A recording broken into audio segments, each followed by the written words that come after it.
எனக்கு வாழ்க்கையில ஒரே ஒரு ஆசை தான் சார் அப்படின்னார் ஒருத்தர். அது என்னன்னு கேட்டேன்.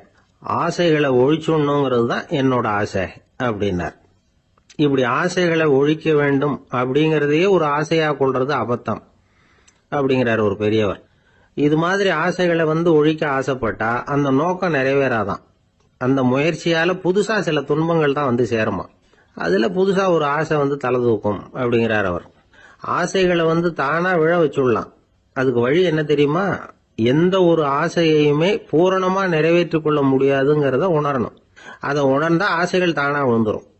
அதை விட்டுட்டு ஆசைகளை விட்டுடணுங்கிறதையே ஒரு ஆசையா வச்சுக்கிட்டு அதுக்காக கடுமையா முயற்சிகளையும் செஞ்சுக்கிட்டு நான் ஆசைகளை விட்டுட்டு ஞானோதயம் அடையறதுக்கு கடுமையா முயற்சி பண்ணிட்டு இருக்கிறேன் சார் அப்படின்னு சொல்லிக்கிட்டு இருந்தா எந்த காலத்திலையும் ஞானோதயம் வரப்போறது இல்லை. அதுக்கு பதிலாக துன்பம் தான் சேரும் அப்படிங்கிறது அவரோட கருத்து. எந்த ஒரு ஆசையையும் பூரணமா நிறைவேற்றிக் கொள்ள முடியாது அப்படிங்கறத உணரணும். ஒரு ராஜா, அவர் மனசுல அமைதி இல்லை, எப்பவும் கஷ்டப்பட்டுக்கிட்டே இருந்தார். இந்த துன்பத்தை போக்குறதுக்கு பல வழிகள்ல என்னென்னமோ முயற்சியெல்லாம் பண்ணி பார்த்தார். ஒன்னும் சரியா வரல. கடைசியா ஒரு காரியம் பண்ணார். அதாவது ஒரு வேதாந்தியை தேடிட்டு போனார். அவரை பார்த்து கேட்டார், ஐயா, என்னுடைய துன்பங்கள்ல இருந்து நான் விடுபடணும், அதுக்கு சுலபமா ஏதாவது ஒரு வழி இருந்தா சொல்லுங்களேன் அப்படின்னு கேட்டுக்கிட்டார். அதுக்கு அந்த வேதாந்தி சொன்னார், அதுக்கு ஒரு வழி சொல்றேன், அது மாதிரி செய்ய. அதாவது உன்னுடைய ராஜ்யத்துக்குள்ள போதுங்கிற மனசோட வாழற ஒருத்தனை கண்டுபிடிக்கணும். அப்படி கண்டுபிடிச்சு அவனுடைய சட்டையை வாங்கி நீ போட்டுக்கணும். அப்படி போட்டுக்கிட்டா உன்னுடைய துன்பம் தீர்ந்துரும் அப்படின்னார். உடனே ராஜாவுக்கு ரொம்ப மகிழ்ச்சி. அரண்மனையில இருந்த அத்தனை பேரையும் ஆளுக்கு ஒரு பக்கமா அனுப்புனார். தேட சொன்னார். போதுங்கிற மனசுடைய ஒருத்தனை கண்டுபிடிச்சி கொண்டுகிட்டு வாங்க அப்படின்னார். எங்கெங்கயோ தேடி கடைசியா ஒரு ஆளை கண்டுபிடிச்சாங்க. அவன் போதுங்கிற மனசோட இருக்கிறவன் தான். ஆனா அவன்கிட்ட சட்டை எதுவும் இல்லை. இடையில கட்டியிருக்கிற துண்டே போதுங்கிற மனசோட அவன் வாழ்ந்துகிட்டு இருக்கிறான். சட்டை இருந்தாவில் ராஜா வாங்கி மாட்டிக்க முடியும். அந்த வேதாந்தி ஏன் அப்படி சொன்னாருங்கிறதுக்கான அர்த்தம் இப்பதான் ராஜாவுக்கு புரிஞ்சுதான். இதுவரைக்கும் சொன்னதெல்லாம் ஞான மார்க்கத்தை தேடிடுறவனுக்கான உள்ள தகவல். இப்ப இன்னைக்கு இளைஞர்கள் இதை கேட்டுட்டு நமக்கு ஆசையே வேணாம் அப்படின்னு முடிவு பண்ணிவிட்டா வாழ்க்கையில முன்னேறவே முடியாது. நம்முடைய முயற்சிக்கு ஆசைதான் தூண்டுகோ. அதனால இந்த ஆசையையும் அந்த ஆசையையும் போட்டு குழப்பிக்க கூடாது. ஆனா ஒண்ணு, பேராசை நமக்கு தேவையில்லை. நாம படுற ஆசையிலேயும் ஒரு நியாயம் இருக்கணும். ஏன்னா நம்மள சில பேர் நீங்க தான் சார் சொன்னீங்க, அதனாலதான் ஆசைப்பட்டேன், அரைதான் கிடைச்சது மிச்சம் அப்படிம்பாங்க கன்னத்தை தடவிக்கிட்டே. அதனால இப்பெல்லாம் எந்த தகவலை சொன்னாலும் ரொம்ப எச்சரிக்கையா இருக்க வேண்டி இருக்குது. ஒரு ஆளு ஒரு கடை வச்சு வியாபாரம் பண்ணிட்டு இருந்தான். அவனுக்கு ரொம்ப பேராசை, நிறைய பணம் சேர்க்கணும்னு. திடீர்னு ஒரு நாள் அவனுக்கு உடம்பு ரொம்ப சுகம் இல்லாம போயிட்டுது. இனிமே பிழைக்கிறது கஷ்டங்கிற நிலைமை.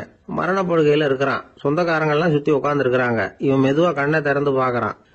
என் வீட்டுக்காரி எங்கன்னா, இதோ இருக்கேன் அப்படின்னாங்க அந்த அம்மா.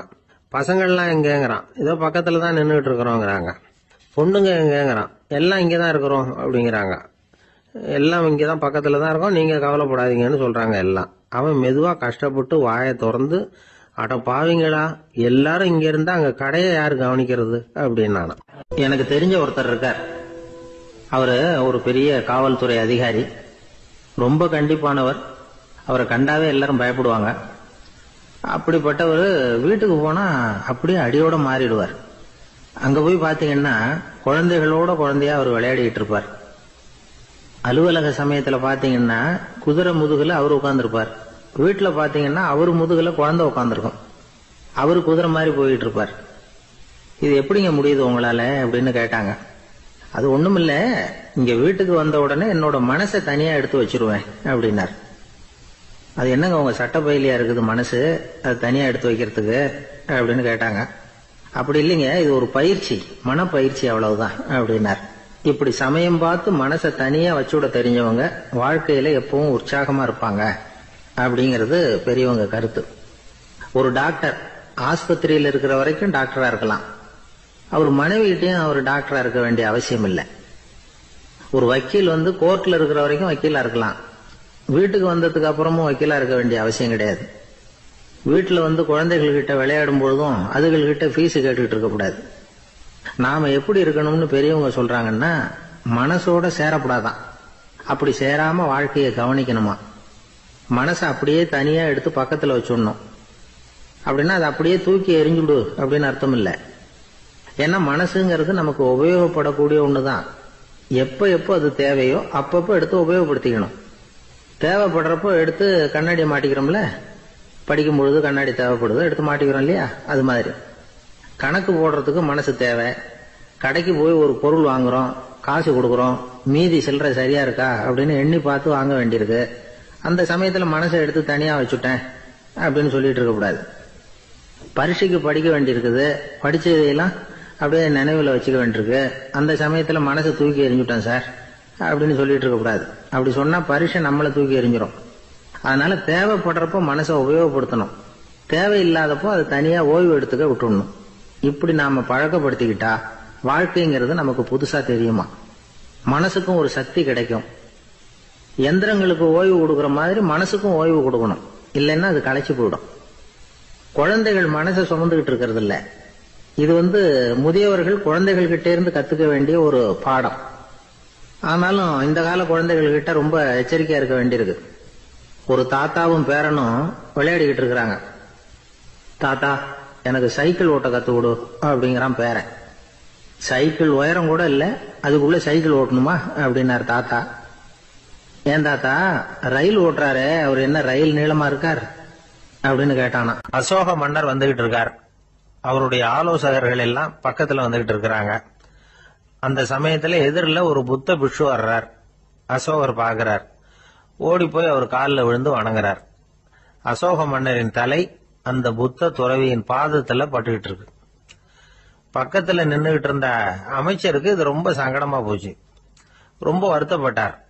நம்ம அசோக சக்கரவர்த்தி எப்பேற்பட்டவர், அவரோட தலை ஒரு சன்னியாசியின் பாதத்துல படுறதா அப்படின்னு நினைச்சு ரொம்ப கவலைப்பட்டார். அரண்மனைக்கு திரும்பினதும் அமைச்சர் மெதுவா ஆரம்பிச்சார். அரசே, எனக்கு ரொம்ப வருத்தமா இருக்குது அப்படின்னார். எதுக்குன்னார் மன்னர். அசோக சக்கரவர்த்தியின் தலை, அதாவது அந்த சிரம் ரொம்ப மதிப்புமிக்க ஒன்று, அது ஒரு சன்னியாசியின் காலில் படலாமா அப்படின்னார். அசோகர் பதில் சொல்லல, சிரிச்சார், போயிட்டார். அதுக்கப்புறம் ஒரு சரியான சந்தர்ப்பத்துக்காக காத்துக்கிட்டு இருந்தார். ஒரு நாள் அமைச்சரை கூப்பிட்டார். எனக்கு 3 தலைகள் வேணும் அப்படின்னார். சொல்லுங்க, கொண்டுகிட்டு வரேன் அப்படின்னார் அமைச்சர். அசோகர் சொன்னார், முதல்ல எனக்கு தேவையானது ஒரு ஆட்டின் தலை, 2வது ஒரு புலியின் தலை, 3வது ஒரு மனிதனின் தலை. இதுதான் அசோகர் கேட்டது. எங்க இருந்தாலும் கொண்டு வாங்கன்னார். அமைச்சர் புறப்பட்டார். ஆட்டுத்தலை புலி தலை கிடைச்சிட்டுது. அப்புறமா ஒரு சுடுகாட்டுக்கு போய் ஒரு மனித தலையும் சேகரம் பண்ணிட்டு ராஜா கிட்ட வந்துட்டார். அரசே, உங்கள் ஆணைப்படி 3 தலைகளையும் கொண்டு வந்திருக்கிறேன்னார். அசோகர் பார்த்தார். ரொம்ப நல்லது, இப்ப இது 3ஐயும் எடுத்துக்கிட்டு போய் சந்தையில வித்துட்டு வாங்க அப்படின்னார். அமைச்சர் அதுகளை எடுத்துக்கிட்டு சந்தைக்கு போனார். முதல்ல ஆட்டுத்தலை நல்ல விலைக்கு வித்து போச்சு. நல்ல விலை கொடுத்து வாங்கிட்டு போட்டாங்க. அடுத்தபடியா புலி தலைய ஒருத்தர் வாங்கிட்டார். அதை பாடம் பண்ணி வீட்டுல மாட்டி வைக்கலாமே அப்படின்னு நினைச்சு அதையும் வாங்கிட்டு போட்டார். மனித தலையை மட்டும் வாங்கறதுக்கு யாரும் முன் வரல. எல்லாரும் அதை பார்த்துட்டு விலைக்கு போக ஆரம்பிச்சாங்க. அமைச்சர் திரும்பி வந்தார். அரசே, இந்த தலையை மட்டும் யாரும் வாங்க மாட்டேங்கிறாங்க அப்படின்னார். சரி, பரவாயில்ல, இதை இலவசமாவே எனாமாவே யாருக்கிட்டையாவது கொடுத்துட்டு வந்துருங்க அப்படின்னார். அமைச்சர் மறுபடியும் சந்தைக்கு போனார். இதை இலவசமா தரேன், இதை வாங்கிக்கோங்க அப்படின்னார். அப்பவும் அதை யாரும் வாங்கிக்கிறதுக்கு தயாரா இல்ல. மறுபடியும் திரும்பி வந்து மன்னர்கிட்ட விவரத்தை சொன்னார். இப்ப மன்னர் சொல்றார், அமைச்சரே, உயிர் இருக்கிற வரைக்கும் தான் இந்த தலைக்கு மதிப்பு. ஜீவன் போனதுக்கு அப்புறம் அதோட மதிப்பும் போயிடுது. அதனால மதிப்பு இருக்கும் பொழுதே பெரியவர்கள் பாதம் பணிந்து அந்த புனிதத்தை பெற்றுக்கொள்ளணும் அப்படின்னார். பணிவுங்கிறது வேற, அடிமைத்தனம்ங்கிறது வேற. பெரியவர்களை பணிவது நமக்கு பெருமை தரக்கூடிய விஷயம். இதை மனசுல வச்சுக்கிட்டு எப்போ காலில் விழணும், எப்போ காலில் விழக்கூடாது அப்படிங்கறத முடிவு பண்ணிக்கணும். ஒரு சாதாரண ஆள் நடந்து வந்துகிட்டு இருந்தார். எதிரில் வந்த ஒரு பெரிய மனுஷன் ஓடி போய் அவர் காலில் விழுந்து தன்னுடைய தலையை அவர் பாதத்துல கொண்டு போய் வச்சார். கொஞ்ச நேரம் கழிச்சு எழுந்திரிச்சு வந்துட்டார். வந்த பிறகு இவரை கேட்டேன், ஏன் திடீர்னு ஓடி போய் அந்த ஆளு காலில் விழுந்தீங்க அப்படின்னு. அவர் போட்டிருக்கிறது என்னோட காணாம போன செருப்பான்னு கண்டுபிடிக்கிறதுக்காக அப்படி விழுந்தேன் அப்படின்னு. ஜப்பான்ல உள்ள ஒரு புத்த விகாரை, அங்க ஒரு வயசான பௌத்த குரு தங்கி இருக்கிறார். ஒரு நாள் ராத்திரி கடுமையான குளிர், அவரால் தாங்க முடியல. பார்த்தார், மரத்துல செஞ்ச புத்த சிற்பங்கள் அங்க நிறைய இருந்தது. அதுல ஒன்ன எடுத்து அதுக்கு தீ மூட்டி அந்த நெருப்புல குளிர் காஞ்சிக்கிட்டு இருக்கிறார். மர சிற்பம் தீ வச்சதும் படபடன்னு வெடிக்க ஆரம்பிச்சுட்டுது. அந்த சத்தத்தை கேட்டதும் அந்த புத்த விகாரையின் குருக்கள் வெளியில ஓடி வந்தார். இவர் ஆனந்தமா குளிர் காஞ்சிக்கிட்டு இருக்கிறார். அவரால் பொறுத்துக்க முடியல. தெருவில் தெரிஞ்சுக்கிட்டு இருந்த அந்த பெரியவரை இங்க தங்க அனுமதிச்சதே அவரு தான்.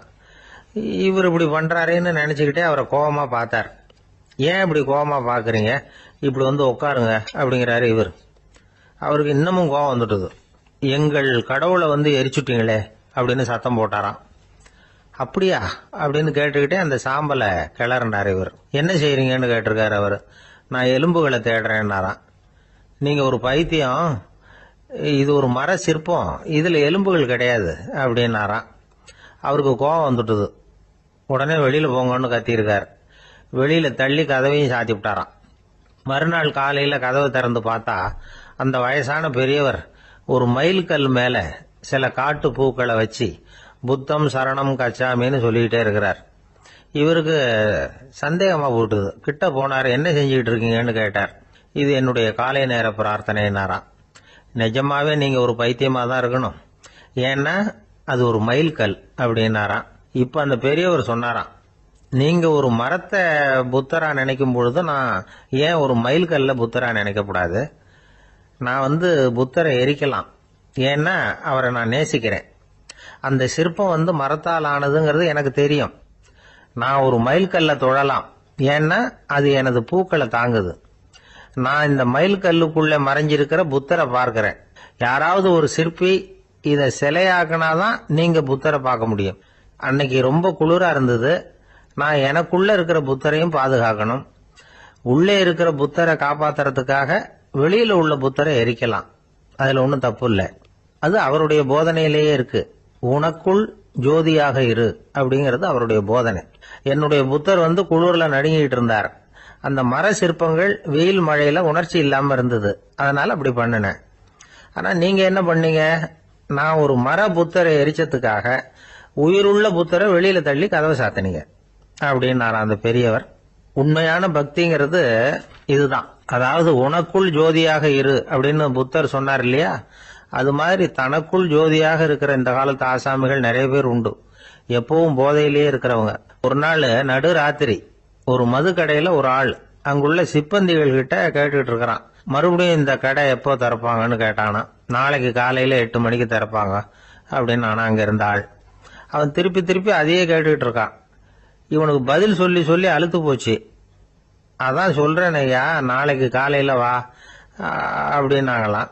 அதுக்கு இவன், நான் வர்றதுக்காக கேட்கலையா, நேத்திக்கு வந்தவன் உள்ளேயே மாட்டிக்கிட்டேன், வெளியில போறதுக்காக கேட்டேன் அப்படின்னானா. அவர் ஒரு பெரிய குடும்பத்துல பிறந்தவர்.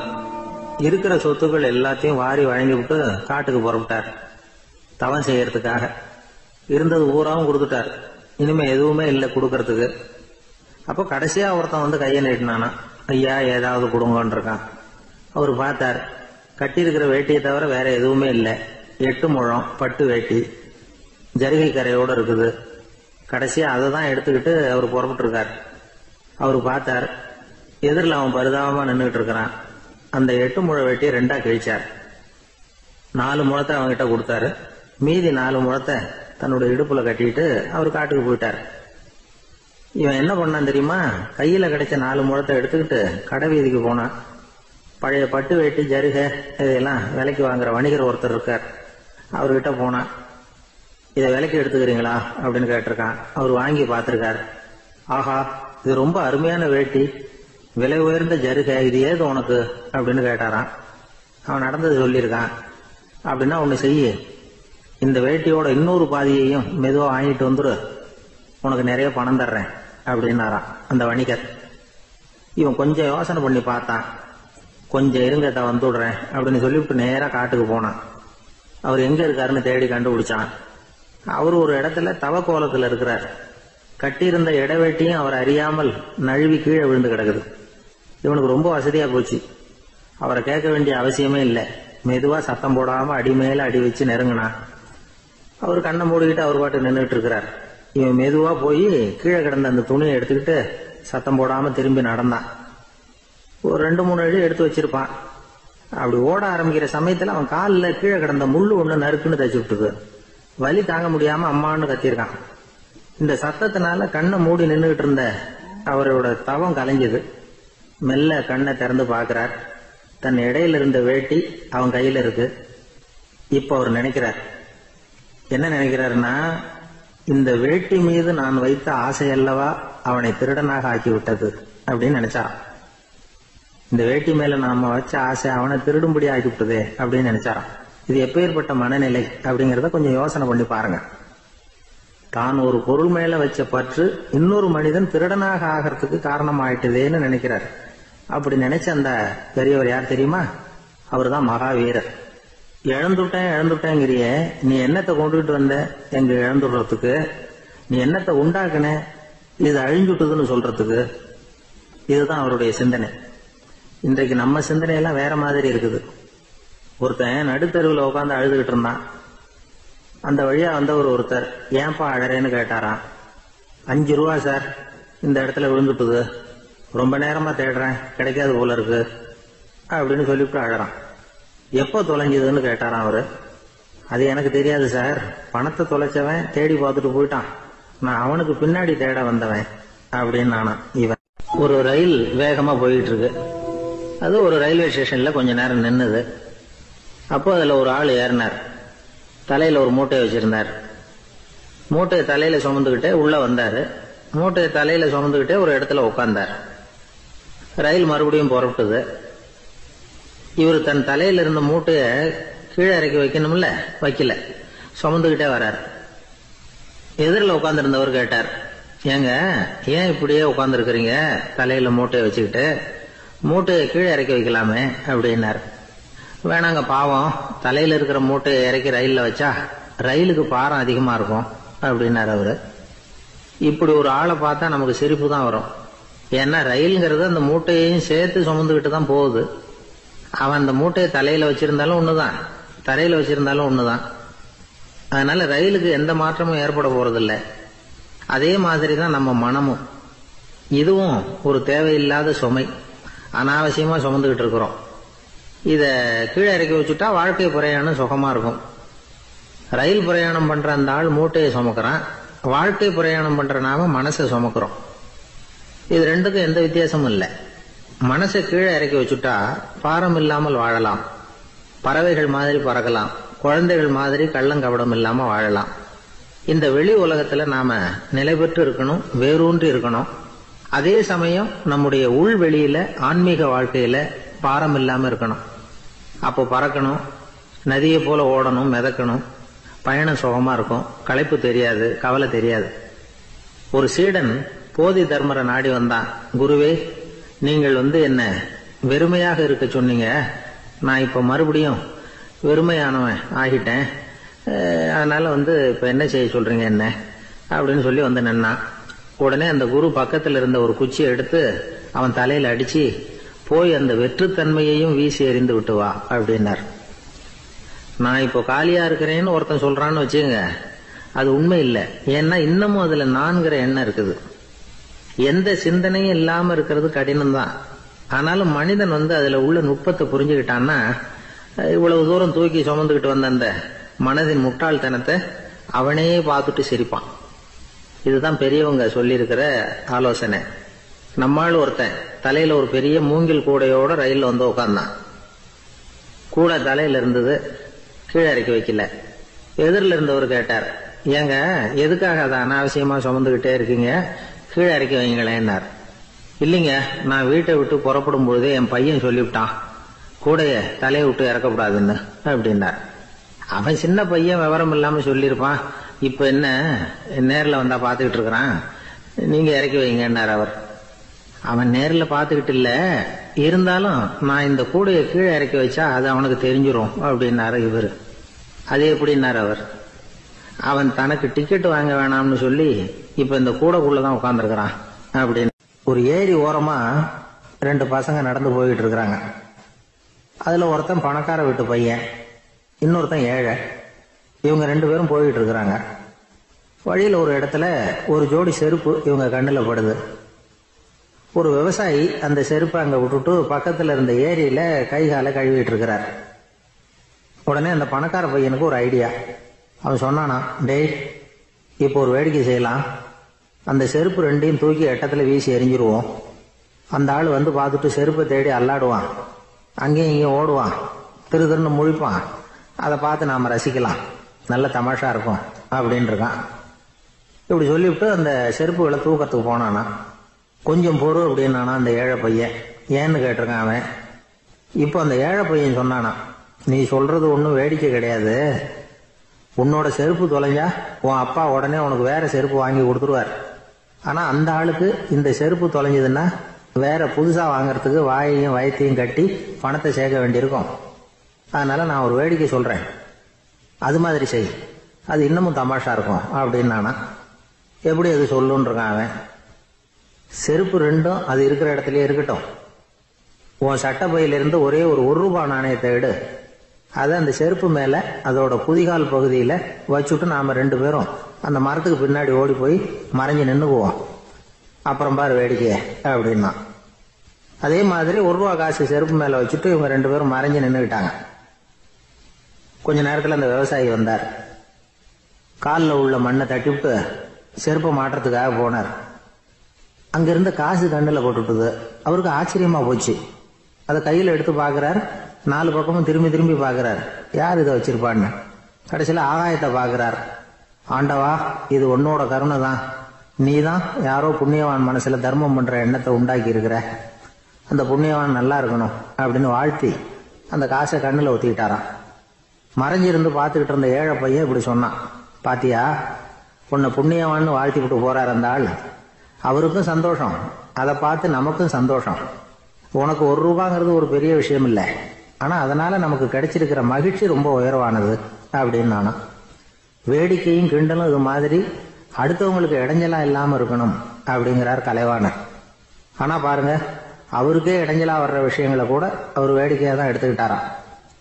ஒரு தடவை ஒருத்தர் கலைவாணர்கிட்ட வந்து, ஐயா, என் குழந்தை செத்து போச்சு அப்படின்னு சொல்லி அழுதாராம். உடனே இவர் அவருக்கு 100 ரூபாய் பணத்தை கொடுத்து, இந்தாங்க அடக்கம் செய்யுங்க அப்படின்னு சொல்லி அனுப்பி வச்சாராம். 1 வருஷம் கழிச்சு மறுபடியும் அதே ஆள் வந்திருக்கார். இவர் மறந்துருப்பாருங்கிற நினைப்புல, அண்ணே என் குழந்தை இறந்து போச்சுண்ணே அப்படின்னாராம். இவர் மறுபடியும் 100 ரூபாய் கொடுத்து ஆறுதல் சொல்லி அனுப்பி வச்சாராம். 7-8 மாசம் கழிச்சு மறுபடியும் அதே ஆள் வந்திருக்கார். அவர் வாயை திறக்கிறதுக்கு முன்னாடியே இவர் 100 ரூபாய் அவர் கையில வச்சு, போன 2 தடவை தான் குழந்தை செத்து போச்சு, இந்த தடவையாவது அதை சாகாம காப்பாத்தி விடு அப்படின்னு சொல்லி அனுப்பி வச்சாரா. அதுக்கப்புறம் அந்த ஆள் வர்றதே இல்லையா. ஒரு சன்னியாசி, அவரு ஒரு நாள் ஒரு கனவு கண்டாராம். அந்த கனவுல அவர் சொர்க்கத்துக்கு போறார். அங்க ஒரு பெரிய திருவிழா நடந்துகிட்டு இருக்குது. எங்க பார்த்தாலும் அலங்கார வளைவுகள், வண்ணமயமான விளக்குகள், பாதைகள் பூரா மலர்கள், எல்லா கட்டடங்களும் ஒளிமயம். அவ்வளவு கோலாகலமா பிரம்மாண்டமா அந்த திருவிழா நடந்துகிட்டு இருக்குது. அது என்ன திருவிழாங்கிறது இந்த சன்னியாசிக்கு புரியல. அங்க எதிரில் வந்துகிட்டு இருந்த ஒருத்தரை நிறுத்தி, என்ன விசேஷம் இங்க அப்படின்னு விசாரிச்சாராம். உனக்கு தெரியாத விஷயம், இன்னைக்கு இறைவனுக்கு பிறந்த நாள், அதைத்தான் எல்லாரும் சேர்ந்து கொண்டாடுறோம். இதுக்காக பிரம்மாண்டமான ஊர்வலம் ஒண்ணு வரப்போகுது. இறைவனே அந்த ஊர்வலத்துல கலந்துகிறார் அப்படின்னார் அவரு. உடனே அந்த சன்னியாசி ஒரு மரத்து நிழல்ல ஒதுங்கி நின்றுகிட்டார். ஊர்வலம் வந்துகிட்டு இருக்குது. முதல்ல ஒரு குதிரை வந்துகிட்டு இருக்கு. அது மேல ஒருத்தர் உட்காந்துருக்கிறார். அவருக்கு பின்னாடி நிறைய பேர் கூட்டமா வந்துகிட்டு இருக்கிறாங்க. இவ்வளவு கூட்டம் இவர் பின்னாடி வருதே, யார் இவரு அப்படின்னு கேட்டார். ஒரு மதத்தின் பெயரை சொல்லி, இவர் அந்த மதத்தின் தலைவர், அவரை பின்பற்றுகிற மக்கள் கூட்டம் பின்னாடி வந்துகிட்டு இருக்குது அப்படின்னு விவரம் சொல்லி இருக்கிறாங்க. இவங்களுக்கு அடுத்தபடியா இன்னொரு குதிரையில ஒருத்தர் வந்துகிட்டு இருக்கிறார். அவருக்கு பின்னாடி ஏகப்பட்ட கூட்டம். இவர் யாருங்க அப்படின்னு கேட்டிருக்காரு சன்னியாசி. அங்க இருக்கிறவங்க விவரம் சொல்லி இருக்கிறாங்க. இன்னொரு மதத்தின் பெயரை சொல்லி, இவர் அந்த மதத்தினுடைய தலைவர், அவர் வழியை பின்பற்றுகிறவர்கள் அவர் பின்னாடி கூட்டமா வந்துகிட்டு இருக்கிறாங்க அப்படின்னு இருக்காங்க. இப்படி ஒவ்வொருத்தரா குதிரை மேல வந்துகிட்டே இருக்கிறாங்க. அவங்கள பின்பற்றியும் ஒவ்வொரு கூட்டம் வந்துகிட்டே இருக்குது. அந்த பெரிய ஊர்வலம் அது பாட்டுக்கு போயிட்டு இருக்குது. கடைசியா அது முடிஞ்சது ரொம்ப நேரம் கழிச்சு. அதுக்கப்புறம் கொஞ்ச நேரம் கழிச்சு ஒரு வயசான ஆள் குதிரை மேல வந்துகிட்டு இருக்கிறார். ஆனா அவருக்கு பின்னாடி யாருமே இல்லை. அவர் பரிதாபமா தனியா வந்துகிட்டு இருக்கிறார். அவர் அந்த ஊர்வலத்தை சேர்ந்தவரா இல்லையாங்கிறதே தெரியல. இவர் யாரு, இவர் ஏன் இப்படி தனியா வந்துகிட்டு இருக்கிறார் அப்படின்னு கேட்டிருக்காரு அந்த சன்னியாசி. என்னது இப்படி கேக்குறீங்க, இவர் தான் கடவுள், இவருக்காக தான் இன்னைக்கு இந்த ஊர்வலமே நடக்குது, இவருக்கு தான் இன்னைக்கு பிறந்த நாள், முன்னாடி போற ஊர்வலம் பூரா இவருடைய பிறந்த நாளை கொண்டாடுறதுக்காகத்தான் அப்படின்னு இருக்காங்க. இதை கேட்டதும் அந்த சன்னியாசிக்கு திடுக்குன்னு தூக்கி போட்டிருக்கு. இது வரைக்கும் கனவு கண்டுகிட்டு இருந்தவர் முடிச்சுக்கிட்டார். அதுக்கப்புறம் தான் யோசிச்சு பார்த்திருக்கார். உண்மைதான், மக்கள் எல்லாரும் வந்து பக்தி மார்க்கத்துல போறதா நினைச்சுக்கிட்டு பாதம் மாறி போயிட்டு இருக்கிறாங்க. கடவுளை பின்பற்றுவதாக நினைக்கிறாங்க பக்தர்கள். ஆனா கடவுளுக்கு பின்னாடி யாருமே இல்லை. இன்னமும் இயல்பா இதை பத்தி யோசிச்சு பார்த்தா உண்மைக்கு பின்னாடி தான் நான் போய்கிட்டு இருக்கேன் அப்படின்னு நிறைய பேர் சொல்றாங்க. ஆனா அந்த உண்மை வந்து அனாதையா போய்கிட்டு இருக்குது. அப்படி ஆயிட்டுது உலகம். இந்த காலத்திலயும் ஒரு ஊர்வலம், ஒரு பெரிய மனுஷருக்கு பிறந்த நாள் விழா. அவரு குதிரை மேல ஏறி முன்னாடி போயிட்டு இருக்கிறார். அவருக்கு பின்னாடி ஒரு 100 பேர் தொண்டர்கள். அவங்க பாட்டுக்கு போறாங்க. எல்லாம் பணம் கொடுத்து ஏற்பாடு பண்ணவங்க. எல்லாம் பணம் வாங்கிட்டு பின்னாடி போயிட்டு இருக்கிறாங்க. கொஞ்ச தூரம் நடந்ததும் கால் வலிக்க ஆரம்பிச்சுட்டுது. ஒவ்வொருத்தரா அப்படியே ஒதுங்க ஆரம்பிச்சுட்டாங்க. அதான் முன்னாடியே பணம் கிடைச்சிட்டுதே, இனிமே ஒதுங்கினா என்னன்னு ஒதுங்கிட்டாங்க. ஒரு கட்டத்துல குதிரையில போறவர் தற்செயலா திரும்பி பாக்குறாரு, பின்னாடி யாருமே இல்லை. எல்லாரும் ஓடி போயிட்டாங்க. ஒரே ஒரு ஆள் மட்டும் ரொம்ப விசுவாசமா பின்னாடி நடந்து வந்துகிட்டு இருந்தான். ஏன்பா நீ மட்டும் வந்துகிட்டு இருக்கிறியே, நீ வீட்டுக்கு போகலையான்னு கேட்டிருக்காரு அவரு. நீங்க அந்த குதிரையையும் அதுக்குள்ள வாடகை பணத்தையும் கொடுத்துட்டீங்கன்னா நானும் போயிடுவேன் அப்படின்னு நானா. இந்த ஆள் ஒரு ஊர்ல ஒருத்தர் இருந்தார், ரொம்ப நல்லவர். யாருக்காவது ஏதாவது கொடுத்துக்கிட்டே இருப்பார், கொடையாளி. தினமும் யாராவது ஒருத்தருக்கு ஏதாவது கொடுக்கலன்னா அவருக்கு தூக்கம் வராது. அப்படி ஒரு பழக்கம். அது மட்டும் இல்ல, அவர் கொடுக்கறது அடுத்தவங்களுக்கு தெரியாது. அவ்வளவு ரகசியமா அதை கொடுப்பார். வலது கை கொடுக்கறது இடது கைக்கு தெரியக்கூடாதுன்னு சொல்லுவாங்கல்ல, அது மாதிரி அவர். ஒரு நாள் ராத்திரி அவர் ஏற்கனவே தயாரா கட்டி வச்சிருந்த பணம் முடிச்ச கையில எடுத்துக்கிட்டு வீட்டை விட்டு வெளியில வந்தார். தெருவில் இறங்கி நடந்தார். இன்னைக்கு யாருக்கு தர்மம் செய்யறது அப்படின்னு யோசனை பண்ணிட்டு இருட்டில் நடந்து வந்துகிட்டு இருக்கிறார். யாரோ ஒருத்தர் எதிரில் வர்றது மாதிரி தெரிஞ்சுது. உடனே அவர் கிட்ட போனார். தன்கிட்ட இருந்த பணம் முடிச்சு அவசரமா அவர் கையில திணிச்சுட்டு திரும்பி வந்துட்டார். அப்பாடா, ஒரு வழியா யாருக்கும் தெரியாம இன்னைக்கு தர்மம் பண்ணியாச்சு அப்படிங்கிற மகிழ்ச்சி, மன நிறைவு அவர் முகத்துல. நிம்மதியா தூங்கினார். அப்புறம் எழுந்திரிச்சார். மறுநாள் காலையில ஊரு பூரா ஒரே பேச்சு. என்ன பேச்சுன்னா, நேற்று ராத்திரி ஒரு திருடன் கையில யாரோ பணத்தை கொடுத்துட்டு போயிருக்கிறாங்க அப்படின்னு எல்லாரும் பேசிக்கிட்டு இருக்கிறாங்க. இதை கேள்விப்பட்டதும் அந்த பெரியவருக்கு ரொம்ப வருத்தமா போச்சு.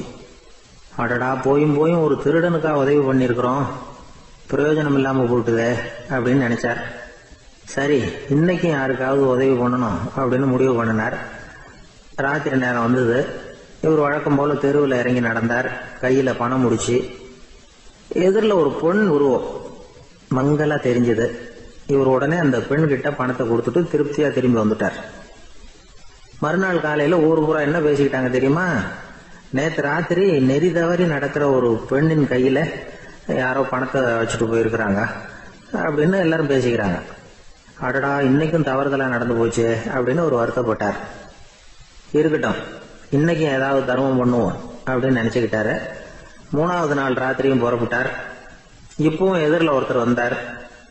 இவர் பணத்தை கொடுத்தார், திரும்பி வந்துட்டார். மறுநாள் மக்கள் என்ன பேசிக்கிட்டாங்கன்னா, நேற்று ராத்திரி ஒரு செல்வந்தர் கையில யாரோ பணத்தை கொடுத்துட்டு போயிருக்கிறாங்க அப்படின்னு பேசிக்கிட்டாங்களாம். அவருக்கு ரொம்ப வருத்தமா போட்டுது. என்ன இது, தினம் இப்படி ஆகிட்டு இருக்குதே அப்படின்னு நினைச்சுக்கிட்டே படுத்து தூங்கினார்.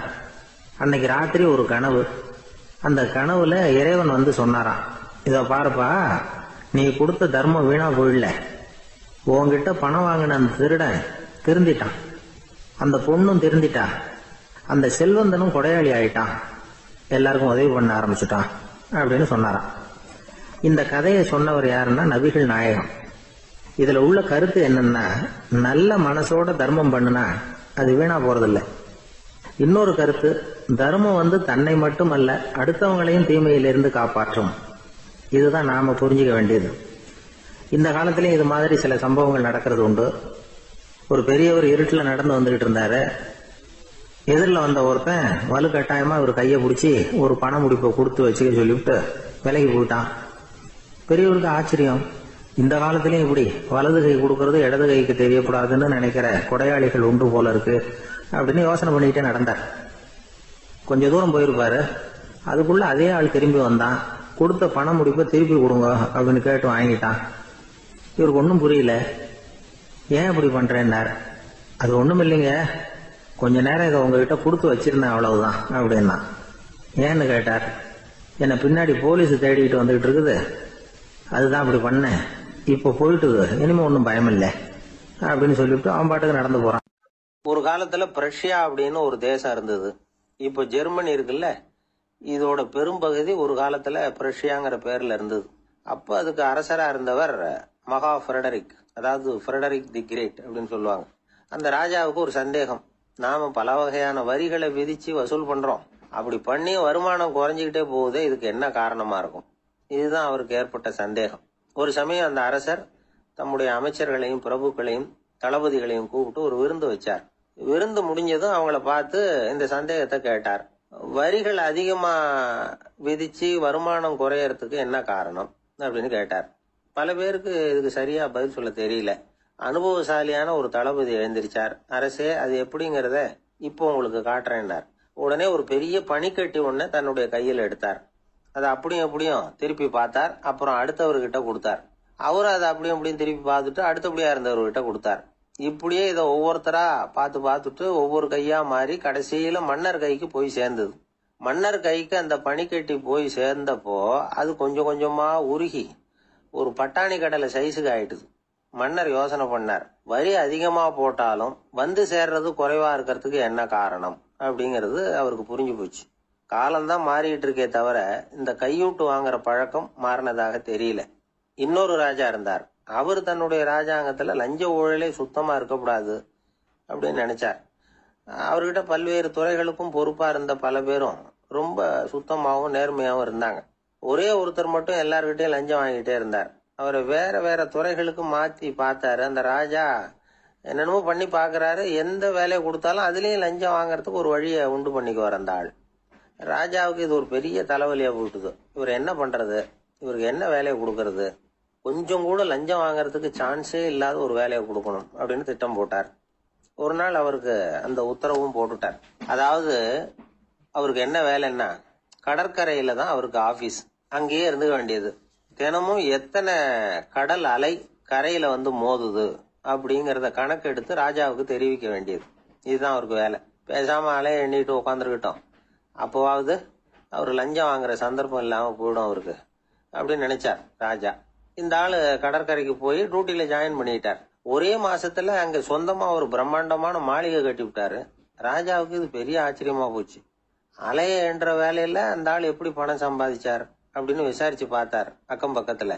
அந்த ஆள் என்ன பண்ணிருக்கிறாருன்னா, கடற்கரையில போய் பொறுப்பு ஏத்துக்கிட்ட உடனே அங்க இருந்த மீனவர்கள் கிட்ட எல்லாம் இந்த கரையில வந்து ஒரு நாள்ல வந்து மோதுற அலைகள் எத்தனை அப்படின்னு கேட்டிருக்காரு. அது எப்படிங்க தெரியும்னு இருக்காங்க அவங்க. தினமும் அந்த எண்ணிக்கை தெரியணும். நம்ம ராஜாவுக்கு தினமும் அறிக்கை அனுப்பணும், டெய்லி ரிப்போர்ட். தவறுனா நீங்க இந்த கடல்ல போய் மீன் பிடிக்கிறதுக்கு ராஜாவோட அனுமதி கிடைக்காது அப்படின்னு இருக்காரு. உடனே மீனவர்களும் பயந்து போட்டாங்க. கடலுக்கு போறதுக்கு அனுமதி இல்லைன்னா பட்டினி கிடக்கிறது மாதிரி ஆயிடுமே. மெதுவா அந்த ஆளுகிட்ட போனாங்க, காதோட காதா சொன்னாங்க, ஐயா, எங்களால வந்து கடல் அலைய வந்து எண்ண முடியாது, தினமும் எங்களால முடிஞ்சதை உங்களுக்கு பணமா கொடுத்துடுறோம், நீங்க தான் ராஜா கிட்ட சிபாரிசு பண்ணி நாங்க தொடர்ந்து மீன் பிடிக்கிறதுக்கு அனுமதி வாங்கி கொடுக்கணும் அப்படின்னு வேண்டிக்கிட்டாங்க. பணம் தினமும் வந்து சேர ஆரம்பிச்சுட்டு, பதவியில மத்த பதவியோட இந்த பதவி எவ்வளவோ மேல் அப்படின்னு நினைச்சுட்டான் அந்த ஆள். அது மட்டும் இல்ல, தயவு பண்ணி என்ன இந்த இடத்த விட்டு மாத்தி விடாதீங்க சார் அப்படின்னு வேற கேட்க ஆரம்பிச்சுட்டானா. ஒரு ஊர்ல ஒரு ஆள் இருந்தான். அவன் ஒரு நாள் கோயிலுக்கு போனான். கடவுள்கிட்ட வேண்டிக்கிட்டான், எனக்கு ஒரு 1,00,000 ரூபா நீ கொடுத்தா நான் உன் சன்னதியில ஒரு தேங்காய் உடைக்கிறேன் அப்படின்னு வேண்டிக்கிட்டான். கடவுள் பார்த்தார். உடனே அவன் கண் முன்னாடி தோன்றினார். இந்தா நீ கேட்ட 1,00,000 ரூபாய் அப்படின்னு சொல்லி அவன் கையில பணத்தை கொடுத்துட்டு மறைஞ்சிட்டார். இவனால நம்பவே முடியல. இவ்வளவு சுலபமா கிடைக்கும்னு தெரிஞ்சிருந்தா அனாவசியமா ஒரு தேங்காய் உடைக்கிறேன்னு வேண்டி இருக்க வேண்டியது இல்லையே அப்படின்னு நினைச்சான். இருந்தாலும் வேண்டுதலை நிறைவேற்ற வேண்டியது கடமை. அதுக்காக என்ன பண்ணா, பக்கத்துல ஒரு கடைக்கு போனான். ஒரு தேங்காயை கையில் எடுத்தான். இது என்ன விலைன்னு கேட்டான். 5 ரூபான்னார் கடையில இருந்தவர். அதிகமா இருக்குதே விலைன்னா. அப்படின்னா ஒண்ணு செய்யுங்க, அடுத்த ஊருக்கு போங்க, அங்க தென்னந்தோப்பு அதிகம், அதனால அங்க இதை விட குறைஞ்ச விலைக்கு கிடைக்கும் அப்படின்னார். சரின்னு அடுத்த ஊருக்கு கிளம்புனான். அங்க போய் விசாரிச்சான். ஒரு தேங்காய் 3 ரூபாய் விலைன்னாங்க. இதுவும் அதிகமாக தெரியுதேன்னா, அப்படின்னா ஒன்று செய்ய, அதுவும் அந்த ஆற்று ஓரமாக ஒரு தென்னை மரம் இருக்கு பார், அதில் நீயே ஏறி பறிச்சுக்கோ, ஒரு தேங்காய்க்கு 1 ரூபா கொடுத்தா போதும் அப்படின்னார் அந்த தோப்புக்கு சொந்தக்காரரு. இவனுக்கு மரம் ஏற தெரியாது, இருந்தாலும் ஆசை யாரை விட்டுது, விலை சல்லிசா இருக்குதே. ஆற்று ஓரம் போனால் தட்டு தடுமாறி அந்த மரத்தில் ஏறினா அந்த தென்னை மரம் வளைஞ்சி ஆற்று பக்கம் போய் அப்புறம் நிமிர்ந்து இருந்தது. அதாவது மரத்தின் உச்சி சரியா ஆற்றுக்கு நடுவில் இருந்தது. ஆற்றுல வெள்ளம் கரபுரண்டு ஓடிக்கிட்டு இருக்கு. இவன் கடவுள் கொடுத்த 1 லட்சம் ரூபாயை மடியில் வச்சு இறுக்கி கட்டிக்கிட்டான். உச்சிக்கு போய் காய் பறிக்கிற சமயத்தில் காற்றும் மழையும் பலமாக கலந்து அடிக்க ஆரம்பிச்சுட்டுது. கால் வழுக்கி விட்டுட்டுது. இவன் சடார்னு ஒரு தென்னை மட்டையை பிடிச்சிக்கிட்டு தொங்க ஆரம்பிச்சிட்டான். கீழே பயங்கரமான வெள்ளம், மடியில் 1 லட்சம் ரூபா பணம், என்ன செய்யறதுன்னு தவிக்கிறான். இந்த சமயம் கரையில் ஒரு யானை பாகன் யானையை குளிப்பாட்டிக்கிட்டு இருக்கிறான். அது அவன் கண்ணில் பட்டது. ஐயா ஒரு உதவின்னு கத்துனான். அவன் என்ன செய்யணும்னு கேட்டான். உன் யானையை மெதுவாக இங்கே அழைச்சிட்டு வா, எனக்கு நேராக கீழே நிறுத்து, என் காலை பிடிச்சி மெதுவாக கீழே இறக்கி விட்டுரு, என் மடியில் இருக்கிற பணத்தில் உனக்கு 10,000 ரூபா தரேன் அப்படின்னா. அவன் பார்த்தான், காலை கையை பிடிச்சா கூட எவனும் இந்த காலத்தில் 10 ரூபாய்க்கு மேலே தரமாட்டேங்கிறான், இவன் காலை பிடிச்சா 10,000 தர்றேங்கிறான் அப்படின்னு யோசனை பண்ணான். உடனே யானையை கொண்டுட்டு போனான். அவனுக்கு நேராக கீழே நிறுத்தினான். அவன் காலை பிடிச்சான். அவ்வளவுதான். அந்த நேரம் பார்த்து யானை மெதுவாக நடந்து அப்பால போட்டுது. இப்போ யானை பாகன் அவன் காலை கெட்டியாக பிடிச்சிக்கிட்டு தொங்குறான். பரிதாபமா மேலே பார்க்குறான். அவன் மட்டையை பிடிச்சிக்கிட்டு தொங்குறான். இப்போ யானை பாகன் சொல்கிறான், தம்பி மட்டையை விட்டுறாத, கெட்டியாக பிடிச்சிக்கோ, நான் உனக்கு 10,000 ரூபா தரேன், இதோ மடியில் தான் வச்சிருக்கேன்னா. மேலே தொங்குறவனுக்கு இந்த நிலைமையிலேயும் ஒரு சந்தோஷம், மேற்கொண்டு ஒரு 10,000 ரூபா நமக்கு கிடைக்கும் போல இருக்கே அப்படின்னு. இந்த சமயத்தில் ஒருத்தன் ஒட்டகத்தை ஓட்டிகிட்டு வந்தான் அந்த பக்கமாக குளிப்பாட்டுறதுக்கு. யானை பாகம் பார்த்துட்டான். ஐயா ஒட்டகக்காரரே, அதை இங்கே கொண்டுட்டு வா, எங்கள் காலை பிடிச்சி பத்திரமா இறக்கி விடு, நாங்கள் பணம் கொடுக்குறோம்னா. அவனும் பணத்துக்கு ஆசைப்பட்டு வந்தான். அவன் காலை பிடிக்கிற சமயம் ஒட்டகமும் நழுவி போட்டுது. இப்போ 3 பேருமே வரிசையாக தொங்குறாங்க.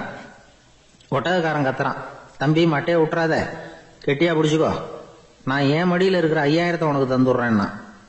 மேலே தொங்குறவனுக்கு இன்னமும் சந்தோஷம், இவனும் பணம் தர்றேங்கிறான் அப்படின்னா இன்னைக்கு நமக்கு மொத்த பண வரவு எவ்வளவு அப்படின்னு ஒவ்வொன்றா கூட்டி பார்க்க ஆரம்பிச்சான். மனக்கணக்கு சரியா வரல, அதனால அப்படியே விரல விட்டு எண்ண ஆரம்பிச்சான். அவ்வளவுதான், மட்டையை விட்டுட்டு கை நழுவி வந்துட்டுது. 3 பேரும் பொத்துன்னு ஆத்துல விழுந்தாங்க. படாத பாடுபட்டு தட்டு தடுமாறி கரைக்கு வந்து சேர்ந்தாங்க. 3 பேர் மடியில் இருந்த பணமும் ஆத்தோட போட்டுது. பேராசை பெருநஷ்டம் அப்படின்னு ஒரு பழமொழி இருக்குல்ல, அதை விளக்கறதுக்காக சொல்லப்பட்ட கதை இது. இந்த காலத்தில் ஒருத்தர் ஒரு நீச்சல் குளத்தில் நீச்சல் அடிச்சுக்கிட்டு இருக்கிறார். காவலுக்கு இருந்தவர் அதை கவனிச்சுட்டார். கரையிலேருந்து சத்தம் போட்டாராம், இதோ பாருங்க, இங்கே ராத்திரி 8 மணிக்கு மேலே நீச்சல் அடிக்கிறது சட்டப்படி குற்றம், அதுக்கு அனுமதி கிடையாது, தெரியாதா உங்களுக்கு அப்படின்னாராம். இதுக்கு அவரு, ஐயோ நான் நீச்சல் அடிக்க வந்தவன் இல்லைங்க, சும்மா சுற்றி பார்க்க வந்தவன், தடுமாறி குளத்தில் விழுந்துட்டேன், நீச்சல் தெரியாது, அதனால தத்தளிச்சுக்கிட்டு இருக்கிறேன் அப்படின்னு கத்துனாராம். கரையில் இருந்தவர் பார்த்தார். ஓ அப்படின்னா சரி, அதுக்கு ஒன்றும் தடை இல்லை அப்படின்னு சொல்லிவிட்டு அவர் பாட்டு நடந்து போயிட்டாராம். ராமகிருஷ்ணர் வாழ்ந்த காலத்துல நடந்த ஒரு நிகழ்ச்சி இது. அப்போ ஒரு ஓவியர் இருந்தாராம். அவருக்கு ஒரு ஆசை, ராமகிருஷ்ணர் படத்தை வரையணும், அதை அவர்கிட்டயே கொண்டுட்டு போய் காட்டி அபிப்பிராயம் கேட்கணும். இதுதான் அந்த ஓவியரின் ஆசை. உடனே ராமகிருஷ்ணர் படத்தை வரைஞ்சி முடிச்சார். அதை எடுத்துக்கிட்டு போனார். இவர் போன சமயம் அங்கே ராமகிருஷ்ணர் சீடர்களோட உட்கார்ந்துருக்கிறார். விவேகானந்தர் அங்கே இருக்கிறார். இந்த ஓவியர் கொண்டுகிட்டு போய் தான் வரைந்த ஓவியத்தை அவர்கிட்ட காட்டினார். ராமகிருஷ்ண பரமஹம்சரின் ஓவியத்தை ராமகிருஷ்ணர்கிட்டயே காட்டுறார். ராமகிருஷ்ணர் என்ன பண்ணார் தெரியுமா, அந்த படத்தை பார்த்தார். உடனே அது காலை தொட்டார். குருதேவருடைய இந்த செயல் சீடர்களுக்கு ரொம்ப வியப்பை உண்டு பண்ணிச்சு. சில பேர் மனசுக்குள்ளேயே ரொம்ப குழம்பி போக ஆரம்பிச்சுட்டாங்க, என்ன இப்படி பண்றாருன்னு.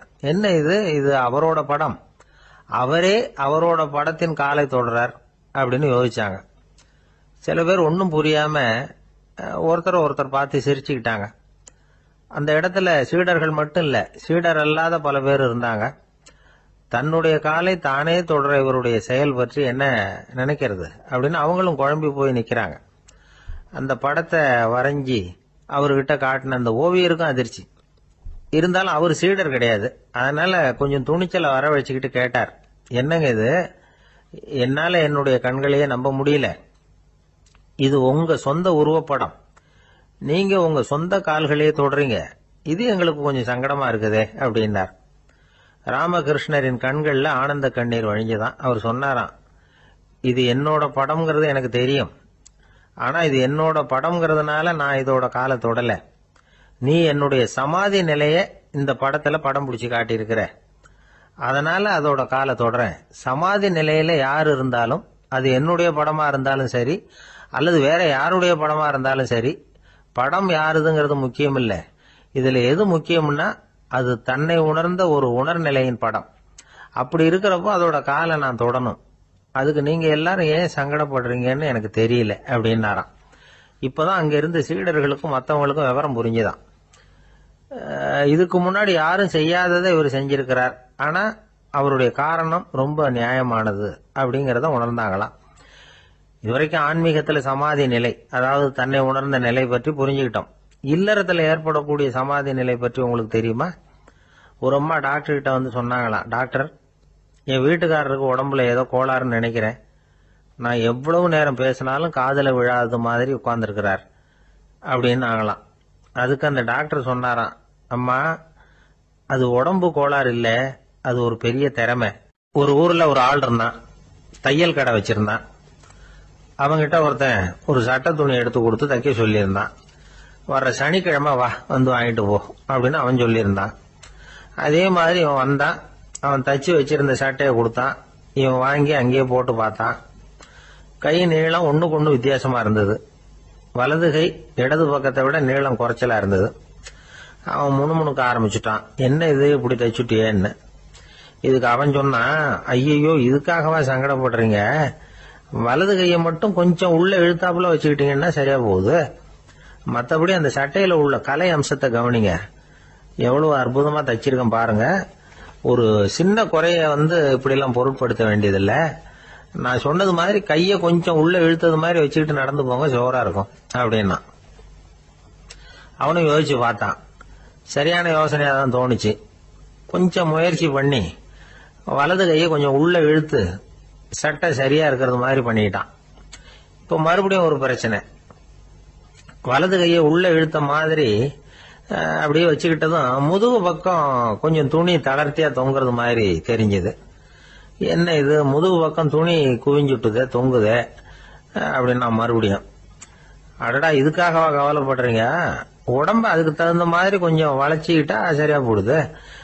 இதுக்காக அந்த அழகான தையலை பிரிச்சு அதுல உள்ள கலை அம்சத்தை கெடுக்கிறதுக்கு என் மனசு இடம் தரல. எவ்வளவுக்கு தளர்த்தியா இருக்கோ அவ்வளவுக்கு கொஞ்சம் உடம்ப வளைச்சி அப்படி குனிஞ்சது மாதிரி போங்க போதும் அப்படின்னா. அதுவும் நல்ல யோசனையா தான் பட்டுது இவனுக்கு. சரின்னு சொல்லிவிட்டு புறப்பட்டான். தெருவில் இறங்கினான். கைய கொஞ்சம் உள்ள இழுத்தான், உடம்ப கொஞ்சம் முன்னால வளைச்சான், சட்டைக்கு தகுந்த மாதிரி உடம்ப பண்ணிட்டான். மெதுவா நடந்து போறான். இப்போ எதிரில் இன்னொருத்தன் வரான். இவனை பாக்குறான். இவன் போட்டிருக்கிற சட்டைய பாக்குறான். ஆஹா, அற்புதம்ங்கிறான். சும்மா சொல்லக்கூடாது, ரொம்ப நல்லா இருக்கு. நிச்சயமா இது இந்த ஊர் மேல தெருவில் இருக்கிற ஒருத்தன் இருக்கானே, அவன் தச்சதா தான் இருக்கணும் அப்படின்னா. இதை கேட்டதான் அவனுக்கு ஆச்சரியம். எப்படி அவ்வளவு கரெக்டா கண்டுபிடிச்சிங்க அப்படின்னு கேட்டிருக்கான். இதுக்கு அந்த வழிபோக்கன்னு சொன்னானா, அவன் ரொம்ப கெட்டிக்காரன். உங்களை மாதிரி உடம்பும் கையும் வளைஞ்சு போன ஒரு ஆசாமிக்கு அவனை தவிர வேற யாராலேயும் இவ்வளவு பொருத்தமான ஒரு சட்டையை தைக்க முடியாது அப்படின்னானா. பாருங்க, அவனுக்காக இவன் அனுசரிக்க போய் இவனோட நிலைமை எப்படி ஆயிடுது பாருங்க. இதே மாதிரிதான் சில சடங்குகளும் சம்பிரதாயங்களும் நம்மளை கோமாளி ஆக்கி விட்டுரும். எதுவா இருந்தாலும் அதுல அறிவுபூர்வமான அணுகுமுறை அவசியம். ஒரு நர்ஸ் அவசரமா ஓடி டாக்டர் கிட்ட சொல்லிச்சான், டாக்டர், ஒரு தப்பு நடந்து போச்சு. 10ஆம் நம்பர் பெட்ல இருக்கிற பேஷண்ட்டுக்கு காலில் ஆபரேஷன் பண்றதுக்கு பதிலாக கையில ஆபரேஷன் பண்ணி விட்டீங்க. கை ஆபரேஷன் பண்ணிக்க வேண்டிய ஆள் 7ஆம் நம்பர் பெட்ல இருக்கார் அப்படின்னு தான். அதுக்கு ஒரு பதட்டப்படாம சொன்னாராம், பரவாயில்ல, இவரை தூக்கி 7ஆம் நம்பர் பெட்ல போட்டுரு அப்படின்னு. ஒரு காட்டுல ஒரு நரி இருந்தது. ஒரு நாள் காலை நேரம் அது தன்னுடைய இருப்பிடத்திலிருந்து வெளியில வந்தது. கொஞ்ச தூரம் நடந்து வந்தது. அப்பதான் அது தன்னோட நிழலை கவனிச்சு பார்த்தது. பார்த்தா அது ரொம்ப நீளமா பெருசா இருக்குது. காலை நேரத்துல நிழல் அப்படித்தானே இருக்கும். ஆனா அந்த நரிக்கு அந்த விஷயம் தெரியல. தன்னுடைய நீண்ட பெரிய நிழலை பார்த்து ஆச்சரியப்பட்டது. ஆஹா, நாம இவ்வளவு பெருசாவா இருக்கிறோம் அப்படின்னா என்னுடைய காலை சாப்பாட்டுக்கு ஒரு யானை இல்லைன்னா ஒரு ஒட்டகம் கிடைச்சாதான் சரியா இருக்கும் போல இருக்கு அப்படின்னு முடிவு பண்ணிட்டுது. உடனே ஒரு யானை அல்லது ஒட்டகத்தை தேடி அலைஞ்சது, எங்க கிடைக்கும்னு. கிடைக்கவே இல்லை. மத்தியானம் 12 மணி ஆயிட்டுது. பசியோட அலையுது.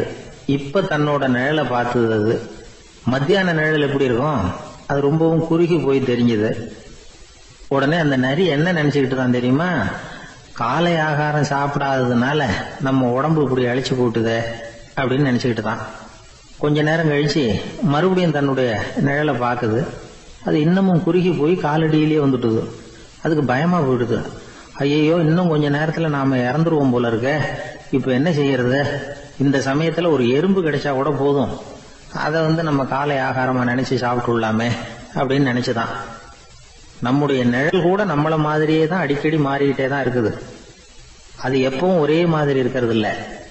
மனிதனுக்கு ஏற்படுகிற தன்முனைப்பு இருக்கு பாருங்க, ஈகோ, அது கூட ஒரு நிழல் மாதிரி தானா. அப்படி நினைக்க ஆரம்பிச்சுட்டா அதனால ஏதும் பிரச்சனை வராதான். தன்முனைப்பை நிழல் போலவே ஏற்றுக்கொள்ளுங்கள் அப்படிங்கிறது பெரியவங்க கருத்து. ஒரு காரியத்தை வெற்றிகரமா நல்ல விதமா செஞ்சு முடிக்கிறோம்னு வச்சுக்கோங்க, அந்த சமயத்துல ஒரு வித நுட்பமான தற்பெருமை நமக்குள்ள உண்டாகுது. இது இயற்கையானது, அதனால இது மேல பற்று வைக்கக்கூடாது. அப்படி வைக்க ஆரம்பிச்சுட்டா அந்த தற்பெருமை ஒரு நிரந்தர விருந்தாளியா நம்ம கிட்ட தங்கிக்கும். நம்ம நிழல் எப்படின்னு பாருங்க, நாம நடக்கும் பொழுது நம்ம பின்னாடியே வரும். தன்முனைப்பையும் அப்படியே நினைச்சுக்குங்க. நிழல் யாருக்கும் எந்த பிரச்சனையையும் உண்டாக்குறது இல்லை. ஆனா அந்த நிழலை கண்டே நாம பயப்பட ஆரம்பிச்சுட்டா நாம எதுலையும் வெற்றி காண முடியாது. நிழலோட சண்டை போடக்கூடாது. அது மாதிரி தன்முனைப்போடவும் நாம சண்டை போட வேண்டியதில்லை. இல்லாத ஒன்றோடு சண்டை போடுறது எப்படின்னா, அது இருட்டோட சண்டை போடுறது மாதிரி. நாம நிழல் கிடையாது, நம்ம கிட்ட இருக்கிற தன்முனைப்பு ஒரு நிழல். நம்ம நிழலையும் நமக்கு சமமா பாக்குறோம் பாருங்க, அங்கதான் சிக்கலே ஆரம்பம். இப்போ நாம நடந்து போயிட்டு இருக்கிறோம், நம்ம நிழல் தரையில விழுது. யாரோ ஒருத்தர் நம்ம நிழல் மேல காலை வச்சு நடந்து போறார். உடனே அவர்கிட்ட சண்டைக்கா போறோம், ஏண்டா என் நிழலை மிதிச்ச அப்படின்னு. நமக்கு தெரியும் அது நிழல் தாங்கிறது. அவர் உங்க மேல நடக்கல, உங்களுடைய நிழல் மேலதான் நடக்கிறார். அது மாதிரி உங்க தன்முனைப்பின் மேல யாராவது நடந்தா உங்களை அவமானப்படுத்துறதா நினைக்கிறீங்க. காரணம், நாமளும் நம்ம தன்முனைப்பும் ஒண்ணுங்கிற நினைப்பு தான் காரணம், மற்றபடி வேற ஒண்ணும் கிடையாது. நம்ம நிழல் மேல நடக்கிறவர் நம்மளை காயப்படுத்துறது இல்ல. தன்முனைப்பை வேண்டாத ஒன்னாவும் பார்க்க வேண்டியதில்லை. அது இயற்கை. நிழலை உங்க முன்னாடி வைக்க வேணாம், அது உங்க பின்னாடியே இருக்கட்டும். நிழலின் நிழலாகி விடாதீர்கள், நீங்கள் நீங்களாகவே இருங்கள். இதுதான் சான்றோர் சிந்தனை. ஒரு பேருந்துல ஒரே நெரிசல். ஒருத்தர் பக்கத்துல நின்றுகிட்டு இருந்தவர்கிட்ட ரொம்ப பணிவா விசாரிச்சார், ஏன் சார் நீங்க ஏதாவது பெரிய உத்தியோகத்துல இருக்கிறீங்களா அப்படின்னார். அப்படிலாம் ஒண்ணும் இல்லைங்க என்னார் அவரு. அப்படின்னா வேற ஏதாவது அரசியல்ல பெரிய பதவியில் இருக்கிறீங்களா அப்படின்னு கேட்டார். அதுவும் இல்லைங்க என்னார். சரி, பணமாவது அதிகமா வச்சிருக்கீங்களா அப்படின்னு கேட்டார். அப்படிலாம் ஒண்ணும் கிடையாது சார்னார் அவரு. அப்புறம் எதுக்குடா என் காலை மிதிச்சுக்கிட்டு இருக்கிற, எடுறா காலை அப்படின்னாராம். ஒரு பெரிய நினைவு மண்டபம், அதுக்கு முன்னாடி ஒரு அப்பாவும் பிள்ளையும் நின்றுகிட்டு இருக்கிறாங்க. அந்த வழியா போறவங்க வர்றவங்க எல்லாம் அந்த இடத்துல நின்று அது என்ன மண்டபம் அப்படின்னு விசாரிக்க ஆரம்பிச்சாங்க. அந்த அப்பாவும் பிள்ளையும் தான் வர்றவங்களுக்கெல்லாம் விவரம் சொல்லிட்டு இருக்கிறாங்க. அதாவது இந்த இடத்துல ஒரு பெரிய மகான் சமாதி ஆயிருக்கார், அவர் சமாதியான இடத்துல இந்த நினைவு மண்டபத்தை கட்டியிருக்கிறோம் அப்படின்னாங்க. ஊரு பூரா இந்த செய்தி பரவிச்சு. நிறைய பேர் அந்த இடத்தை தேடி வர ஆரம்பிச்சாங்க. இங்க கொஞ்ச நேரம் உட்காந்துட்டு போனா மனசுக்கு ஒரு நிம்மதி கிடைக்குது அப்படின்னாங்க. அங்க இருந்த உண்டியல்ல நிறைய காசு போட்டுட்டு போறாங்க. பணம் கிடுகிடுன்னு நிறைய சேர ஆரம்பிச்சுட்டுது. பணம் நிறைய சேர்ந்த உடனே அந்த அப்பாவுக்கும் பிள்ளைக்கும் தகராறு வந்துட்டுது. பணம் சேர்ந்தாலே சொத்து தகராறு வரத்தானே செய்யும், அது மாதிரி வந்துட்டுது. பையன் அடிக்கடி நிறைய பணம் கேட்க ஆரம்பிச்சான். அப்பா பார்த்தார், யோசனை பண்ணார், ஒரு முடிவுக்கு வந்தார். ஒரு நாள் பையனை கூப்பிட்டார், இதை பாருப்பா, நமக்குள்ள தகராறு வேணாம். அப்பாவும் பிள்ளையும் இப்படி சண்டை போட்டுக்கிட்டா பாக்குறவங்க தப்பா நினைப்பாங்க. அதனால நமக்குள்ள சமரசமா இதை தீர்த்துக்குவோம், என்ன சொல்ற அப்படின்னார் அப்பா. சரி நான் பையன். உடனே அந்த அப்பா என்ன பண்ணார் தெரியுமா, மகன்கிட்ட கொஞ்சம் பணத்தை கொடுத்தார். தன்கிட்ட இருந்த ஒரு கழுதையையும் கொடுத்தார். இதை வச்சு நீ பொழைச்சிக்கோ அப்படின்னு சொல்லி அனுப்பி வச்சுட்டார். மகன் அந்த கழுதையை எடுத்துக்கிட்டு அடுத்த ஊருக்கு போனான். வழியிலேயே அந்த கழுதை செத்து போச்சு. உடனே என்ன பண்ணலாம்னு யோசனை பண்ணான். ஒரு ஐடியா வந்தது. அந்த கழுதைய ஒரு சாலை ஓரமா புதைச்சான். கையில் இருந்த பணத்தை வச்சு அந்த இடத்துல ஒரு கல் மண்டபம் கட்டினான். அந்த வழியா 2 பேர் வந்தாங்க. இது என்ன மண்டபம்னு விசாரிச்சாங்க. இந்த இடத்துல ஒரு பெரிய மகான் சமாதி ஆயிருக்கிறார் அப்படின்னா. இந்த செய்தி ஊர் பூரா பரவ ஆரம்பிச்சுட்டுது. நிறைய பேர் வந்து போக ஆரம்பிச்சாங்க. இங்க வந்தா மனசுக்கு ஒரு பெரிய நிம்மதி கிடைக்குது அப்படின்னு வேற சொல்ல ஆரம்பிச்சாங்க. வர வர கூட்டம் அதிகமா வர ஆரம்பிச்சுட்டுது. உண்டியல்ல பணம் நிறைய சேர்ந்துட்டுது. நகையெல்லாம் கூட கழட்டி காணிக்கையா போட ஆரம்பிச்சுட்டாங்க. அப்பாவை விட மகன் பெரிய ஆளாயிட்டான். இதை கேள்விப்பட்டார் அப்பா. பையனை பார்த்துட்டு வரலாம்னு ஒரு நாள் புறப்பட்டு வந்தார். பையன் ஓஹோன்னு இருக்கிறான். பங்களா, காரு எல்லாம் வந்துட்டுது. எப்படிடா இந்த அளவுக்கு ஆனே அப்படின்னு விசாரிச்சார். அப்பா, எல்லாம் உங்க ஆசீர்வாதம் தான். நீங்க கொடுத்த மூலதனத்தை வச்சுதான் இவ்வளவும் சம்பாதிச்சேன் அப்படின்னு நான் பையன். அது எப்படிறான்னு விசாரிச்சார். அப்பா, நீங்க ஒரு கழுத குட்டியும் கொஞ்சம் பணமும் என்கிட்ட கொடுத்து அனுப்பி வச்சிங்க. அதை எடுத்துக்கிட்டு வந்தேன். வர்ற வழியில் அந்த கழுதை செத்து போச்சு. உடனே யோசனை பண்ணேன். அந்த கழுதையை இந்த இடத்துல புதைச்சேன். கையில் இருந்த பணத்தை வச்சு மண்டபம் கட்டினேன். மகான் ஒருத்தர் சமாதி ஆயிருக்கார் அப்படின்னு வதந்தியை கிளப்பி விட்டேன். ஜனங்கள்லாம் ஏமாந்து போய் காசை கொண்டாந்து போட ஆரம்பிச்சிட்டாங்க. நான் பொழைச்சிக்கிட்டு இருக்கிறேன் அப்படின்னா. இப்போதான்டா நீ என் புள்ள அப்படின்னு சொல்லி சந்தோஷப்பட்டாரான் அந்த அப்பா. ஏன் அப்படி சொல்றீங்கன்னு கேட்டிருக்கான் பையன். கழுத குட்டியை புதைச்சி மண்டபம் கட்டியிருக்கிற நீ, ஏற்கனவே நம்ம ஊர்ல நாம கட்டியிருக்கிறோமே மண்டபம், அது இந்த கழுதையோட அம்மாவை புதைச்ச இடம். மகான் சமாதி ஆயிருக்காருன்னு நானும் சும்மா கப்சா தான் விட்டுக்கிட்டு இருக்கேன் அப்படின்னாரான் அப்பா. முட்டாள் ஜனங்களை நினைச்சு அந்த 2 பேரும் சத்தம் போட்டு சிரிச்சாங்களாம். மனுஷன் ஏமாத்துறது ரொம்ப சுலபம். என் கூட படிச்ச ஒருத்தன் திடீர்னு ஒரு நாள் எல்லாருக்கும் அருள் வாக்கு சொல்ல ஆரம்பிச்சுட்டான். அவன் ஒரு ஆபீஸ்லயும் வேலை பார்க்கறான். ஆபீஸ்ல உள்ளவங்கெல்லாம் அவங்ககிட்ட வந்து அருள் வாக்கு கேட்கறது வழக்கம். ஒரு நாள் நான் அவன் முன்னாடி போய் உட்காந்து பேசிக்கிட்டு இருந்தேன். அப்போ அதே ஆபீஸ்ல வேலை பார்க்குற ஒருத்தர் அவங்ககிட்ட வந்து, சுவாமி, என் மேஜையில வச்சிருந்த பேனா திடீர்னு காணாம போட்டுது, அது திரும்ப கிடைக்குமா எனக்கு அப்படின்னு கேட்டார். இவன் கண்ணை உருட்டி பார்த்துட்டு, அது உனக்கு கிடைக்காது, புதுசா வேற ஒன்று வாங்கிக்கப்போ அப்படின்னா. சரின்னு அவர் போயிட்டார். அவர் போனதுக்கு அப்புறம் நான் மெதுவா இவனை பார்த்து, அது எப்படிடா அது உனக்கு கிடைக்காதுன்னு அவ்வளவு உறுதியா அவர்கிட்ட சொன்னேன் அப்படின்னு கேட்டேன். இவன் மெதுவா என் காதுகிட்ட வந்து, அந்த பேனாவை கிளப்புனதே நான் தான் அப்படிங்கிறான். கடற்கரை ஓரமா ஒரு பெரியவர் கையால மணலை கீறிக்கிட்டே உட்காந்துருக்கிறார். என்னத்தையும் தேடிட்டு இருக்கிறது மாதிரி தெரிஞ்சது. மெதுவா கிட்டத்துல போய், என்னத்தை தேடிட்டு இருக்கிறீங்க அப்படின்னு கேட்டோம். அவரு சாவகாசமா நிமிர்ந்து பார்த்து, நிம்மதியை தேடிட்டு இருக்கிறேன்னார். நாங்க ஒரு மாதிரி ஆயிட்டோம். இருந்தாலும் சமாளிச்சுக்கிட்டு, சார், மணல்ல வந்து கிழிஞ்சல் தான் கிடைக்கும், நிம்மதி கிடைக்காது அப்படின்னோம். சரி, இன்னைக்கு வசமா நம்ம கிட்ட ஒரு ஆள் மாட்டிக்கிட்டார் அப்படின்னு நினைச்சு அவர் பக்கமா போய் உட்காந்துக்கிட்டு கதை சொல்ல ஆரம்பிச்சிட்டோம். ஒரு பெரிய மன்னர் இருந்தார். அவருக்கு எல்லா வசதியும் இருந்தது. இருந்தாலும் ஒரே ஒரு குறை. அது என்னன்னா நிம்மதி இல்லைங்கிற குறை. அரண்மனையில தினமும் கலை நிகழ்ச்சி, நாட்டியம் எல்லாம் நடந்துகிட்டு தான் இருந்தது. இருந்தாலும் நிம்மதி இல்லை. சரி, நிம்மதி எங்க கிடைக்கும் அப்படின்னு தேட ஆரம்பிச்சார். உடனே அதுக்கான முயற்சிகள்ல தீவிரமா இறங்கினார். நாட்டுல உள்ள தத்துவ மேதைகளை எல்லாம் கூப்பிட்டுட்டு வர சொன்னார். எல்லாரும் வந்து சேர்ந்தாங்க. அவங்கள பார்த்து, நிம்மதி எங்க இருக்குது அப்படின்னு விசாரிச்சார். அவங்களுக்கு அது தெரிஞ்சா ஏன் இப்படி ராஜா முன்னாடி வந்து நின்றுட்டு இருக்க போறாங்க? ராஜாவோட கேள்விக்கு ஒவ்வொருத்தரும் ஒவ்வொரு மாதிரி விளக்கம் கொடுக்க ஆரம்பிச்சிட்டாங்க. எந்த பதிலும் ராஜாவுக்கு திருப்தி அளிக்கக்கூடிய அளவுக்கு இல்ல. சரி, போயிட்டு வாங்கன்னு சொல்லி அவங்கள எல்லாம் அனுப்பி வச்சுட்டார். ஒரு நாள் அவர் மாளிகையில உப்பரிகையில நின்றுட்டு இருக்கிறார். அந்த சமயத்துல தெருவுல ஒரு பிச்சைக்காரன் ரொம்ப உல்லாசமா பாட்டு பாடிக்கிட்டே போயிட்டு இருக்கிறான். குரல்ல ஒரு சந்தோஷம், நடையில ஒரு மிடுக்கு. அவங்ககிட்ட கொஞ்சம் கூட கவலை இருக்கிறதா தெரியல. உடனே ராஜா அதை பார்த்தார். ஏவலாளிகளை வந்து கைதட்டி கூப்பிட்டார். உடனே ஓடி போய் அந்த பிச்சைக்காரனை இங்க அழைச்சிட்டு வாங்கன்னு உத்தரவு போட்டார். இவங்க உடனே ஓடி போய் அவனை கூப்பிட்டாங்க. அரண்மனைக்கு வாழ்ந்தாங்க. அவன் வரல. அரண்மனைக்குள்ள அடி எடுத்து வைக்க மாட்டேன்னு சொல்லிவிட்டான். ராஜா கிட்ட வந்து விஷயத்தை சொன்னாங்க. அவருக்கு ரொம்ப ஆச்சரியம், இப்படி ஒரு ஆள் இருக்கிறானா அப்படின்னு. சரி, அவன் என்னதான் சொல்றான் அப்படின்னு விசாரிச்சார். இவங்க மறுபடியும் தெருவுக்கு போய் கேட்டாங்க. என்ன பார்க்கணும்னா, ராஜா விருப்பப்பட்டாருன்னா அவரை வேணும்னா இங்க வர சொல்லுங்க அப்படின்னு சொல்லிவிட்டான். அதை வந்து ராஜா கிட்ட சொன்னாங்க. அவருக்கு கோபம் வரல. இவ்வளவு சுதந்திர உணர்வோட இருக்கிறவன் சாதாரண ஆளா இருக்க முடியாது அப்படின்னு நினைச்சார். உடனே கிடுகிடுன்னு இறங்கி தெருவுக்கு வந்தார். பிச்சைக்காரங்கிட்ட போனார்.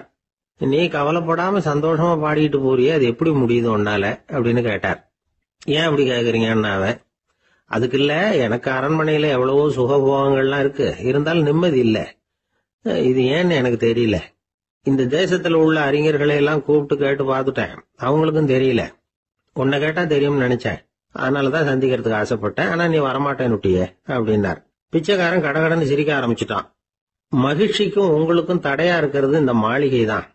இதை விட்டுட்டு வெளியில வந்துட்டா நிம்மதி தேடிட்டு வந்துரும்னா. நான் அரசன், எனக்குன்னு கடமைகள் இருக்கு, அதையெல்லாம் விட்டுட்டு எப்படி வர முடியும்னார் ராஜா. ரெண்டும் ஒரே நேரத்துல கிடைக்கணுங்கிறது முடியாத காரியம். உங்க சுகபோகத்துக்கு விலையாதான் உங்க நிம்மதியை கொடுத்துக்கிட்டு இருக்கிறீங்க. என்ன பாருங்க, என்கிட்ட எதுவும் இல்ல, அதனால எதுவும் போயிடுமோங்கிற பயமும் இல்ல, நிம்மதியா இருக்கிறேன் அப்படின்னா அவன்.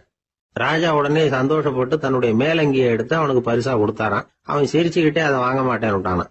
இதை நீங்க எனக்கு கொடுக்கறதுனால எந்த பயனும் இல்ல, அதே நேரத்துல அதை வாங்கிட்டேன்னா அடுத்த வினாடியிலிருந்து அதை எப்படி காப்பாத்துறதுங்கிற கவலை எனக்கு வந்து சேர்ந்துரும், அப்புறம் தூக்கம் வராது, நிம்மதி போயிடும் அப்படின்னானா.